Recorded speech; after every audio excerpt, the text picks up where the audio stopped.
Hi ಎಲ್ಲರಿಗೂ ನಮಸ್ಕಾರ. ಇವತ್ತಿನ ವಿಡಿಯೋ ನನಗೆ ತುಂಬ ಸ್ಪೆಷಲ್. ಯಾಕಂದರೆ ಇವತ್ತು ನಮ್ಮ ಅಪ್ಪ ಬರ್ತಾರೆ.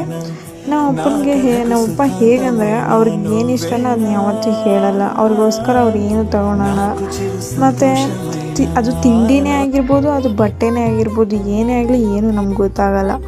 ಹೇಳ್ಬೋದು ಎಲ್ಲರ ಥರ ತಾನೇ ನೀವು ಅಪ್ಪ ಅಮ್ಮ ಅಂತ.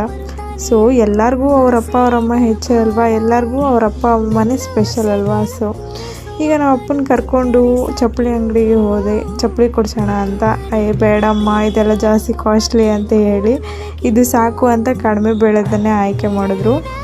ಸರಿ ಅಂತ ಇನ್ನೊಂದು ಅಂಗಡಿಗೆ ಹೋದ್ವಿ ಬಟ್ಟೆ ತೊಗೊಳೋಣ ಅಂತ. ಅಲ್ಲಿ ಕೂಡ ಸಿಂಪಲ್ಲಾಗಿರೋದನ್ನೇ ಕ್ಯಾಶುವಲ್ ಡ್ರೆಸ್ನೇ ಚೂಸ್ ಮಾಡಿಕೊಂಡ್ರು. ಅದಕ್ಕಾಗಿ ಅದನ್ನೇ ತೆಗೆದುಕೊಂಡು ಮನೆಗೆ ಬಂದ್ವಿ.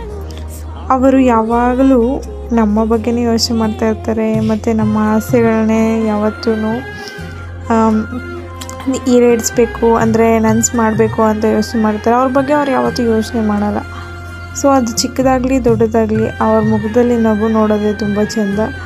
ಸೊ ನೋಡಿ ನಾವಪ್ಪ ತುಂಬ ಅಂದರೆ ತುಂಬ ಖುಷಿಪಟ್ಟು ತಗೊಂಡ್ರು. ಫಸ್ಟ್ ಟೈಮ್ ನಾನು ಕೊಡಿಸಿರೋದು ಅಂತ.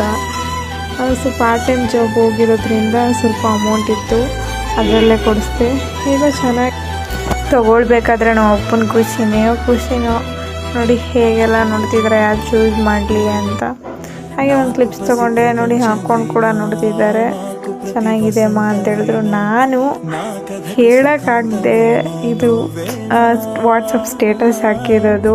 ಸೊ ಎಕ್ಸ್ಪ್ರೆಸ್ ಮಾಡಲ್ಲ. ಈ ಮಿಡಲ್ ಕ್ಲಾಸ್ ಫ್ಯಾಮಿಲಿ ಹೇಗಂದರೆ ಏನು ಎಕ್ಸ್ಪ್ರೆಸ್ ಮಾಡಲ್ಲ. ಅದು ಮಕ್ಕಳೇ ಆಗಿರ್ಬೋದು, ಪೇರೆಂಟ್ಸ್ ಆಗಿರ್ಬೋದು. ಸೊ ಹಳೆ ಚಪ್ಪಲಿ ಹೇಗಿದೆ, ಹೊಸ ಚಪ್ಪಲಿ ಹೇಗಿದೆ ಅಂತಲೂ ಕ್ಲಿಪ್